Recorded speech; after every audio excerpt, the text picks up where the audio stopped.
9월 24일 하나님의 말씀을 함께 나누겠습니다. 창세기 49장 29절에서 50장 14절의 말씀입니다. 야곱의 삶의 마지막 순간이 다가왔습니다. 야곱은 아들들을 부릅니다. 그리고 하나님께서 알게 하신 자신의 아들들 그리고 그들의 자손 이스라엘 12지파에게 일어날 일들에 대하여서 전하였습니다. 그리고 이제 정말 자신의 마지막 순간 아들들에게 유언을 남깁니다. 앞서 요셉에게 당부했던 것이기도 합니다. 자신이 죽고 나면 가나안 땅 막벨라 밭에 있는 동굴에 자신을 묻어달라는 것이었습니다.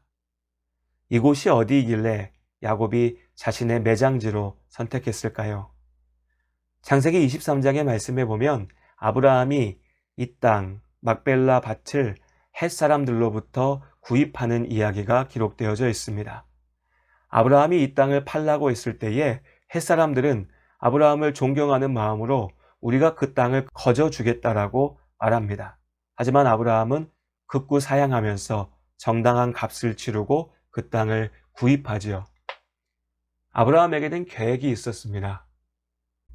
이제 이 땅 막벨라 밭은 하나님께서 주신 가나안과 아브라함의 후손들 이스라엘을 연결해주는 고리가 될 것입니다.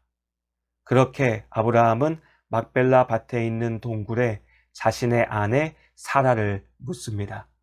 그리고 이후에 아브라함 자신도 그곳에 묻히게 되죠. 이어서 이삭도, 리브가도, 그리고 야곱의 아내였던 레아도, 그리고 이제 마침내 야곱도 그 땅 가운데 묻히게 되는 것입니다. 야곱은 할아버지 아브라함의 뜻을 잊지 않았습니다. 자신이 자라오면서 할아버지 아브라함, 아버지 이삭이 묻힌 막벨라 굴을 기억하며 가나안의 의미를 잊지 않았던 것처럼 이제 자신이 돌아가 그 땅에 묻힘으로 자신의 후손들, 이집트에서 살게 될 이스라엘 자손들이 자신들의 돌아갈 자리가 어디인지를 기억하기를 바랐습니다. 그렇게 야곱은 자신의 마지막 순간까지도 하나님의 약속과 자신의 자손들을 이어주는 축복의 통로가 되었습니다.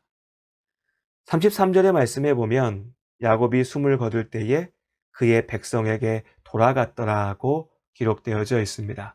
네, 야곱은 돌아갔습니다. 우리 문화에서도 마찬가지지요. 한 사람이 죽을 때에 돌아간다라고 이야기합니다. 돌아간다라고 하는 것은 그저 막연하게 움직이는 것을 뜻하지 않습니다. 원래 있던 곳, 내가 있어야 할 곳으로 가는 것을 돌아간다라고 말하지요. 이 땅에서의 삶을 끝낸 야곱은 이제 자신이 있어야 될 곳으로 돌아갑니다. 할아버지 아브라함, 아버지 이삭이 있는 곳, 자신과 평생 함께 하시며 지키고 인도하신 하나님의 곁, 하나님의 나라 가운데로 돌아갑니다. 그 땅이 야곱이 있어야 될 고향이니까요. 그리고 또 돌아간다라고 하는 것은 그 순간이 끝이 아니다라고 하는 것을 확인해 줍니다. 그 순간이 끝이라면 돌아갈 곳도 없지요. 그냥 거기서 말 그대로 끝나는 것입니다. 하지만 야곱은 돌아갑니다. 하나님 곁에 나아갈 때, 그 하나님의 곁에 있을 때에 우리는 죽음을 넘어서 영원한 생명 가운데 살게 됩니다. 이 땅을 살아가는 동안 우리는 그렇게 영원을 향해 나아가는 믿음의 나그네입니다.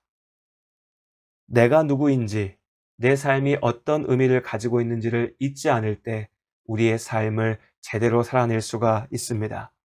두려움에 떨지 않고 헛된 것을 욕심내지 않으면서 참으로 내가 걸어가야 될 길들을 걸어갈 수 있습니다.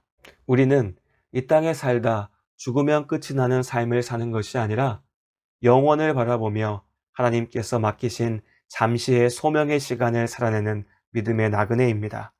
이제 하나님께서 우리에게 주신 이 땅에서의 시간이 끝날 때 우리가 주님 곁으로 돌아가서 하나님과 함께함을 믿습니다.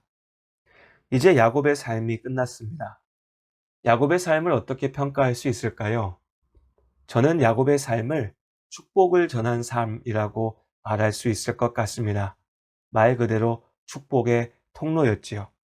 야곱을 통하여서 하나님의 약속이 믿음의 다음 세대들에게 전해집니다. 그것이 야곱이 줄 수 있는 최고의 선물이었습니다. 지금 우리의 삶은 어떤가요? 그저 나에게 주어진 시간들을 살아내는 것에 급급하다가 죽음으로 끝난다는 두려움에 매여 있지는 않은지 우리의 삶을 돌아보기를 원합니다. 하나님의 나라 영원한 축복이 우리 가운데 있습니다.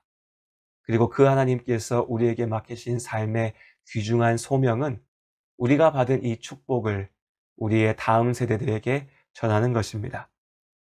사랑하는 자녀들에게, 또 반드시 나의 육의 자녀는 아니더라도 하나님께서 나와 함께하게 하시고 나와 만나게 하신 모든 믿음의 다음 세대들에게 내가 먼저 경험한 나에게 주신 하나님의 축복을 전할 수 있는 삶을 살기를 원합니다. 그렇게 축복의 통로가 되는 삶이 가장 복되고 귀한 삶임을 믿습니다.